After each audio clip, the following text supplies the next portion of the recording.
Assalamualaikum warahmatullahi wabarakatuh. Alhamdulillah, asyukurulillah, la hawla wa la quwwata illa billah. Ashhadu an la ilaha illallah wahdahu la syarikalah wa ashhadu anna Muhammadan abduhu wa rasuluh. Allahumma salli wa sallim ala nabiyyina Muhammad wa ala alihi wa sahbihi wa man walah, amma ba'd. Para jamaah yang dirahmati Allah, alhamdulillah pada pagi hari ini kita bisa bertemu lagi, dan mudah-mudahan setiap pertemuan kita benar-benar menjadi pertemuan yang bermanfaat, menjadi pertemuan yang mendapatkan ridho dari Allah Subhanahu wa Ta'ala. Amin. Nah, para jamaah yang dirahmati Allah, terlebih dahulu saya mohon maaf, sekali lagi saya mohon maaf, saya tidak bisa menjawab semua pertanyaan yang diberikan pada saya. Kalau pertanyaan itu berkaitan dengan sesuatu yang memang tidak bisa saya jawab dengan pengetahuan saya. Nah, meskipun saya sudah berupaya seoptimal mungkin untuk memahami pertanyaan dan kemungkinan menjawabnya, tetapi dengan keterbatasan saya harus mohon maaf, saya tidak bisa menjawab persoalan-persoalan yang berada di luar kompetensi saya untuk menjawab, di luar kemampuan saya untuk menjawab. Termasuk pertanyaan tentang vaksinasi. Ini berkali-kali saya ditanya. Ya, saya ini orang Fakultas Syariah. Saya belajar hukum Islam, saya belajar usul fikih, saya belajar fikih, dan dalam perkuliahan fikih dan usul fikih yang sudah saya ampu kurang lebih selama lebih dari 15 tahun saya mengajar usul fikih, saya temukan beberapa hal yang ketika saya coba untuk saya gunakan untuk menjawab persoalan-persoalan keseharian, tidak cukup untuk menjawabnya, karena wawasan saya tentang persoalan yang dipertanyakan itu sangat lemah, sangat sempit, dan sangat elementer. Utamanya ketika kita bicara tentang vaksinasi, itu kan menyangkut berbagai macam ilmu, apalagi terkait dengan ilmu kesehatan, ilmu kedokteran, apalagi yang terkhusus dengan vaksin. Saya tidak banyak tahu, meskipun saya bertanya banyak orang yang sudah memberikan jawaban terhadap pertanyaan saya. Pertanyaan pada para kolega saya itu tidak saya temukan jawaban yang dengan mudah saya pahami dan bisa saya terangkan kembali. Dan kalaupun saya tahu, ini menjadi sesuatu yang menjadi konsumsi saya sendiri, karena saya tidak bisa meramu kembali menjadi jawaban-jawaban yang tepat, karena ya keterbatasan kemampuan saya. Nah, tetapi untuk menjawab secara sederhana begini, konsep vaksinasi yang saya pahami itu ya, seperti konsep pengobatan. Nah, pengobatan itu tidak harus difahami sebagai upaya kuratif, tetapi juga bisa menjadi upaya preventif. Dan bahkan upaya-upaya lain yang sifatnya itu tidak langsung pada tindakan mencegah, tetapi tindakan-tindakan yang mengantisipasi sesuatu yang pada saatnya harus kita lakukan dalam rangka untuk melahirkan sesuatu yang tepat. Nah, para jamaah yang dirahmati Allah, terkait dengan pasal itu, sekali lagi saya mohon maaf ya, saya tidak bisa menjawab pertanyaan para jamaah dengan jawaban yang lengkap, dan saya harus mengatakan bahwa apa yang saya jawab itu ya sekali lagi ya jawaban-jawaban yang sangat elementer, jawaban-jawaban yang sifatnya itu ya jawaban yang sederhana.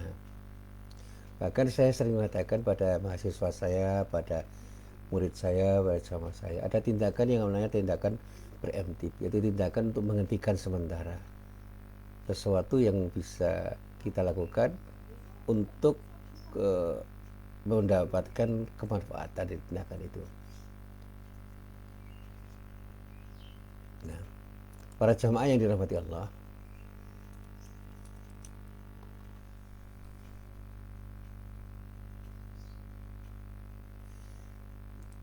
saat ini saya sedang mencoba untuk menggali makna-makna pelajaran agama yang saya pelajari selama ini untuk saya jadikan sebagai bahan mengajar dan mengaji. Salah satunya yang tengah saya coba untuk saya gali itu adalah konsep-konsep yang terkait dengan kepentingan kita sehari-hari. Salah satunya yang hari ini akan saya coba untuk saya gali adalah konsep etos kerja, yang kemudian diartikan dengan sederhana konsep tentang semangat kerja yang menjadi ciri khas dan keyakinan seorang atau satu kelompok orang. Nah, pertanyaannya begini, benarkah Islam itu memiliki konsep etos kerja?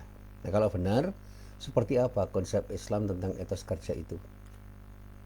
Nah, sebelum saya menggali sesuatu yang terkait dengan konsep ini, saya menyimak sebuah kisah yang ditulis oleh Imam Asy-Syaukani di dalam kitabnya yang kemudian dikutip oleh Ibnu Qayyim Al-Jauziyah. Di dalam kitab Al-Fawaid juz 1 halaman 151, beliau menyatakan begini. Suatu hari Rasulullah SAW itu berjumpa dengan salah satu sahabat beliau, salah seorang sahabat beliau, namanya Sa'ad bin Mu'ad Al-Ansori. Nah, ketika itu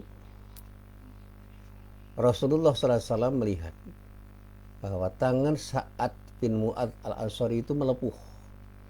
Jadi kalau dalam bahasa sederhana, kulitnya itu gosong, kehitam-hitaman, seperti terpanggang matahari.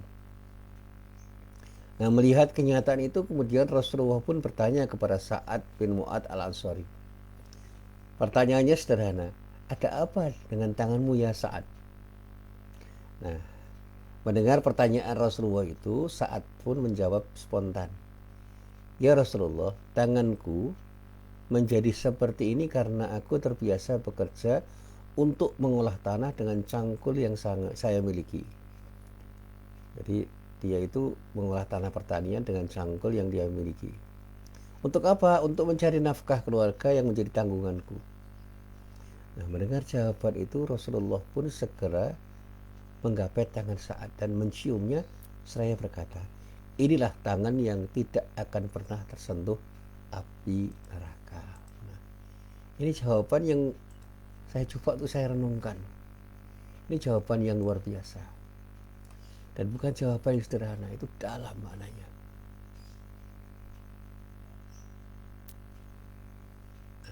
Para jamaah yang dirahmati Allah,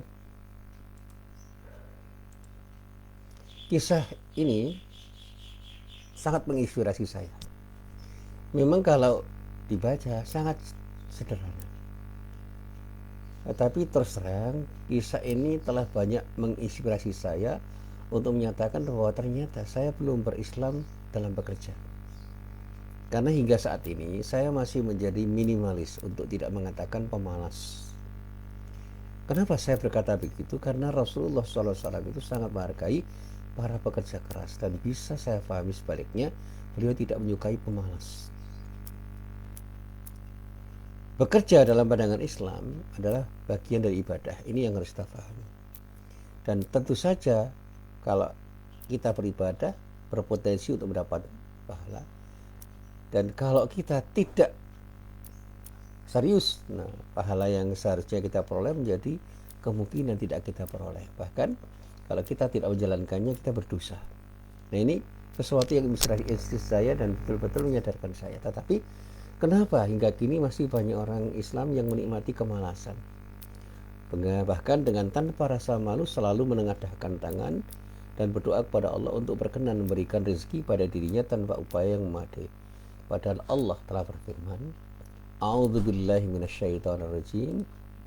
wa qul i'malu fasayarallahu 'amalakum wa rasuluhu wal mu'minun wa saturadduna ila 'alimil ghaibi wasyahadati fayunabbi'ukum bima kuntum ta'malun. Dan katakanlah, bekerjalah kamu, maka Allah dan Rasulnya serta orang-orang mukmin akan melihat pekerjaanmu itu, dan kamu akan dikembalikan kepada Allah yang mengetahui akan yang gaib dan yang nyata, lalu diberitakannya kepadamu apa yang telah kamu kerjakan. Ini yang juga sangat menginspirasi saya. Ayat ini terdapat di dalam surah At-Taubah ayat 105.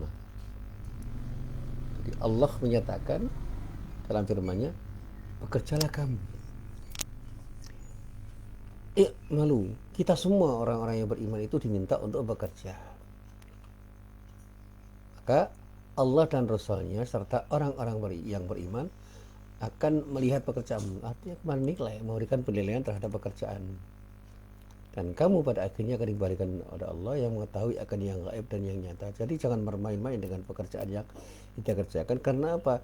Akan mendapatkan penilaian dari sejawat kita, dari Rasulullah dan dari Allah. Dan kata-kata yang ada dalam rangkaian kalimat ini menunjukkan bahwa apapun yang kita kerjakan itu harus kita pertanggungjawabkan, duniawi maupun ukhrawi, secara horizontal maupun vertikal.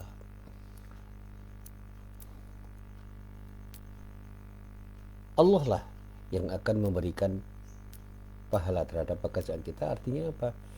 Nilai positif dari pekerjaan kita itu akan kembali pada diri kita kalau kita mengerjakan sesuatu dengan cara yang terbaik. Sebaliknya, ketika kita bekerja dengan cara yang tidak baik, maka kita akan mendapatkan dampak negatif dari apa yang kita lakukan. Memang bekerja dalam perspektif Islam itu bukanlah sekadar untuk merujuk pada pengertian mencari harta, seperti sekarang yang difahami orang. Nyambut gawe golek duit, nyambut gawe golek duit. Itu kata-kata yang perlu direnungkan kembali. Jangan pernah kita bekerja semata-mata untuk mencari duit, mencari harta. Sebuah kata yang difahami oleh orang banyak sama sebangun dengan pengertian rezeki. Jadi rezeki itu pokoknya berupa harta. Padahal rezeki itu tidak sempit pengertian harta. Memang bekerja itu dilakukan untuk menghidupi diri dan keluarga dengan menghabiskan waktu secara terus-menerus, tidak kenal lelah. Tetapi lebih dari itu, bekerja itu mencakup segala bentuk tindakan yang mempunyai unsur kebaikan dan keberkahan bagi diri orang yang bekerja itu, bagi dirinya, bagi keluarganya, dan bagi siapapun yang harus diuntungkan oleh dirinya ketika bekerja. Dengan kata lain, seseorang yang dianggap telah bekerja adalah mereka yang telah berbuat sesuatu untuk menyumbangkan apapun yang bisa dia lakukan bagi kebaikan siapapun tanpa menzalimi siapapun. Oleh karena itu, Allah menyatakan dalam firman-Nya yang bisa kita lacak nanti di dalam surah Al-Mu'minun, A'udzu billahi minasyaitonir rajim. Qad aflahal mu'minuna alladzina hum fi shalatihim khashi'un walladzina hum 'anil laghwi mu'ridun walladzina hum lizzakati fa'ilun walladzina hum li furujihim hafidun illa 'ala azwajihim aw ma malakat aymanuhum fa innahum ghairu malumin.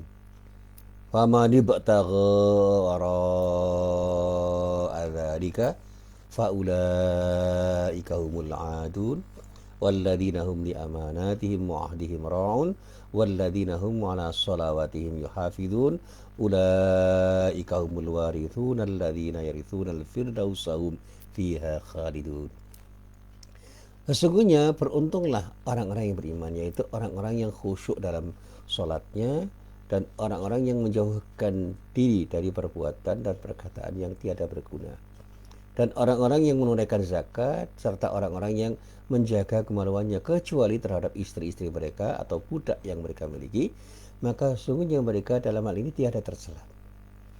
Barang siapa mencari yang dibalik itu, maka mereka itulah orang-orang yang melampaui batas dan orang-orang yang memelihara amanat yang dipikulnya dan janjinya, dan orang-orang yang memelihara sembahyangnya atau salatnya. Mereka itulah orang-orang yang akan mewarisi, yaitu orang-orang yang akan mewarisi surga Firdaus. Mereka kekal di dalamnya. Nah, para jamaah yang dirahmati Allah, rangkaian ayat ini semakin memperjelas apa yang seharusnya dilakukan oleh setiap orang yang beriman. Bahwa seorang yang beriman itu ketika bekerja harus bekerja sepenuh hati dalam rangka untuk mencari ridha Allah.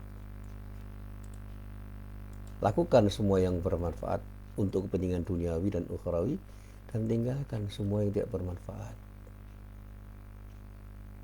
Kalau orang itu mencari sesuatu di luar apa yang diridhai Allah, maka dia adalah orang-orang yang sesungguhnya melampaui batas-batas ketentuan Allah, dan itulah orang-orang yang tidak berpeluang mendapatkan ridha dari Allah. Maka carilah sesuatu yang ada di sisi Allah, yaitu beribadah. Ketika kita beribadah dalam pengertian vertikal, sholat kita serius kita lakukan, sehingga khusyuk itu menjadi ciri orang yang betul-betul sholat.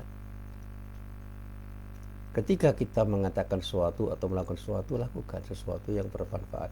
Jangan pernah kita katakan dan kita lakukan sesuatu yang tidak bermanfaat atau bahkan bermadharat. Ketika kita punya sesuatu yang memang mengharuskan kita berzakat, lakukan tindakan itu. Berzakat itu jangan kemudian kita lakukan dengan terpaksa, lakukan dengan niat untuk mencari ridha Allah. Dan kita pun diminta untuk menjaga keinginan-keinginan biologis kita, ya, syahwat kita, termasuk di dalamnya yang dikatakan di dalam ayat ini, syahwat biologis kita, kecuali pada istri-istri kita yang sah. Yang dulu juga ada budak-budak yang memang dimiliki oleh orang-orang yang pada saatnya bisa dijadikan sebagai pelampiasan nafsu atau syahwat biologis, dan sekarang sudah tidak ada. Nah, orang-orang yang betul-betul memiliki etos kerja seperti itu adalah orang-orang yang akan beruntung, sementara yang sebaliknya akan jadi orang yang buntu.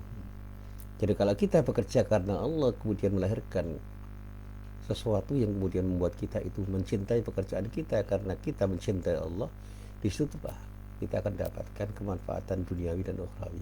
Tetapi ketika kita tidak mau bekerja karena Allah, sehingga kita tidak mencintai pekerjaan itu karena Allah, maka cinta kita pada pekerjaan dan sesuatu yang kita cari dari pekerjaan itu akan melahirkan tindakan kita yang bisa jadi melanggar perintah-perintah Allah, melanggar larangan Allah, melanggar syariat Allah. Nah, orang-orang yang betul bekerja karena Allah itulah orang yang akan mewarisi surga yang disebut Firdaus. Mereka akan kekal di dalamnya. Dalam arti apa? Mereka di akhirat nanti akan mendapatkan yang terbaik dari Allah, sementara di dunia mereka akan mendapatkan ridha dari Allah karena mereka telah melakukan tindakan yang tepat di dalam bekerja. Nah, para jamaah yang dirahmati Allah,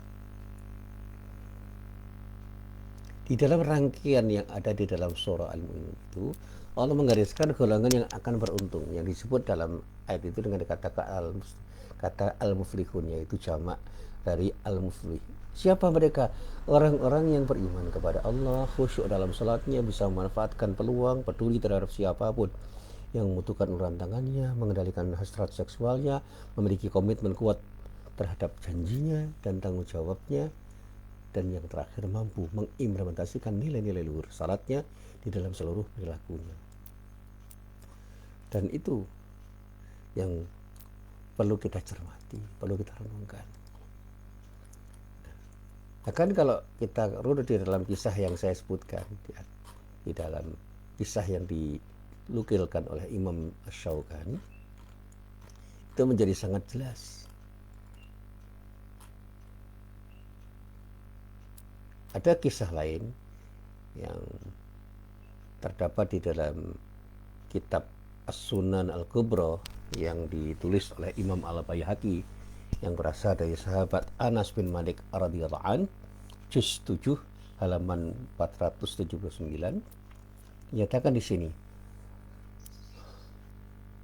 marra bina syabun nasyitun yasuqu hunaimatan lahu faqulna law kana syababu hadha wa nasyatuhu fi sabilillahi kana khairan lahu minha fantaha qauluna hatta balagha rasulallahi sallallahu alaihi wasallam. Faqala ma qultum? Qulna kadza wa kadza. Qala ama innahu in kana yas'a ala walidayhi aw ahadihima fahuwa fi sabilillah. Wa in kana yas'a ala ayalin yakfihim fahuwa fi sabilillah. Wa in kana yas'a ala nafsihi fahuwa fi sabilillah. Ada seseorang yang berjalan melalui persinggahan Rasulullah SAW. Orang tersebut dikatakan sedang bekerja dengan sangat giat dan tangkas. Nah, para sahabat yang ada di sekitar persinggahan Rasulullah SAW itu pun kemudian bertanya, wahai Rasulullah, andai kata bekerja semacam orang itu dapatkah digolongkan dalam golongan jihad fisabilillah? Maka alangkah baiknya. Jadi sahabat itu bertanya, Rasulullah, andai kata bekerja semacam itu, orang itu dapat digolongkan menjadi orang yang berjihad fisabilillah, alangkah indahnya. Nah, ketika mendengar apa yang dikatakan oleh para sahabat itu, Rasulullah pun menjawab, kalau ia bekerja untuk menghidupi anak-anaknya yang masih kecil, itu adalah jihad fisabilillah. Kalau ia bekerja untuk kepentingan dirinya sendiri agar tidak minta-minta, itu juga jihad fisabilillah. Jadi sekali lagi,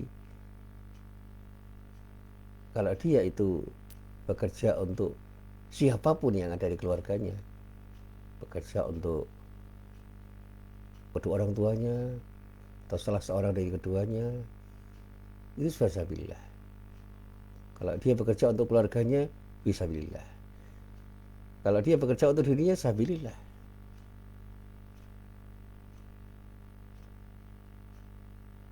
Nah, ini yang selalu saya sampaikan. Ketika kedua orang tuanya itu memang memerlukan nafkah dari dirinya dan dia bekerja untuk kedua orang tuanya, fisabilillah. Kalau dia bekerja untuk keluarganya, fisabilillah.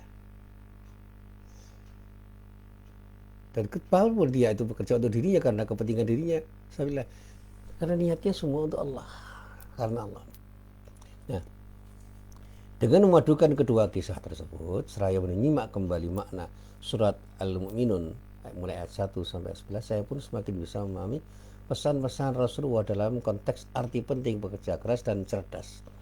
Dan insya Allah bisa memetik hikmahnya. Antara lain, saya bisa menyatakan bahwa ketika seseorang itu bekerja, dia bukanlah sekadar ingin mengejar harta dunia tanpa mempertimbangkan kemungkinan adanya perolehan dari ridha Allah. Yang esensinya adalah mengejar kepuasan hawa nafsu. Namun dia, seorang muslim, bekerja dalam rangka mencari rezeki yang halal dan thayyib yang baik untuk bekal hidupnya dalam rangka menyempurnakan ibadahnya kepada Allah Subhanahu wa Ta'ala, dengan cara membangun ketaatannya kepada Allah dalam proses mencari dan menggunakan rezeki Allah, mencarinya karena Allah, menggunakannya karena Allah, sehingga dia tidak akan mencari sesuatu yang haram. Dia cari sesuatu yang halal dengan cara yang halal dan menggunakannya dengan cara yang halal, karena semuanya ditujukan untuk mencari ridha Allah. Di samping itu, Rasulullah SAW telah memberikan teladan kepada umatnya dengan bangunan karakternya yang dikatakan oleh para ulama bisa menjadi modal utama dalam bekerja. Rasulullah itu punya kepribadian yang menyangkut 4 hal. Yang pertama, dia itu orang yang punya sikap jujur, as-siddiq, jujur pada diri sendiri dan jujur pada siapapun. Dia punya sikap amanah, sanggup mengemban kepercayaan dan menjalankan kewajiban yang menjadi tanggung jawabnya tanpa keserakahan. Dia punya sikap fatonah, cerdas dalam melihat potensi diri serta menangkap peluang yang ada tanpa meremehkan peluang apapun, sekecil apapun peluang itu. Yang terakhir, at-tabligh, sanggup membangun komunikasi efektif dengan siapapun dan memanfaatkannya untuk mengembangkan seluruh potensi dirinya demi kemaslahatan orang lain, dan begitu juga sebaliknya. Mampu memanfaatkan potensi orang lain untuk kemaslahatan dirinya tanpa saling merugikan. Nah, para jamaah yang dirahmati Allah, Rasulullah SAW di masa lalu telah memberikan contoh bagaimana cara membangun etos kerja Islami bagi umatnya dengan sabdanya, dengan sikapnya, dengan perilakunya, dan membuktikan keberhasilannya. Maka bagi diri kita, umat Rasulullah, ini saatnya mencontoh, beritiba diri dengan etos kerja Islami yang telah dibangun dan terbangun pada diri dan para diri Rasulullah dan dengan tentu saja mengamai konsep yang telah mereka tawarkan dalam konteks ruang, waktu, dan tantangan yang berbeda.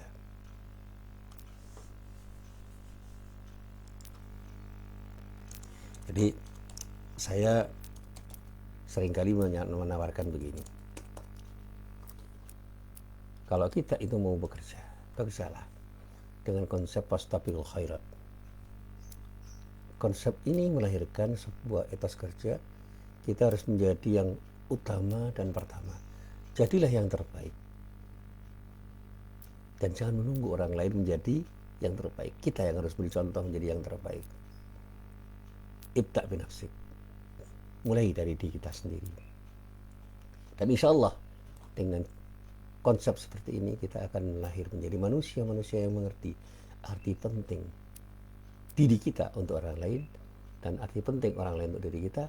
Bahkan ketika berinteraksi dengan alam pun kita tidak akan pernah mengeksploitasi alam untuk mendolimi alam demi kepentingan diri kita, tetapi kita juga akan mengerti bagaimana alam pun membutuhkan diri kita untuk memberikan manfaat pada dirinya, sementara kita juga ingin alam pun memberi manfaat pada diri kita, dan semua kita lakukan dalam rangka untuk mencari ridha Allah. Jadilah orang yang bekerja dalam rangka untuk beribadah kepada Allah, dan jadikan ibadah kita di dalam bekerja itu dengan melakukan kerja keras, kerja cerdas, kerja tuntas, dan kerja ikhlas. Inilah sesuatu yang harus saya sampaikan. Mudah-mudahan bermanfaat. Billahi taufiq wal hidayah. Wassalamualaikum warahmatullahi wabarakatuh.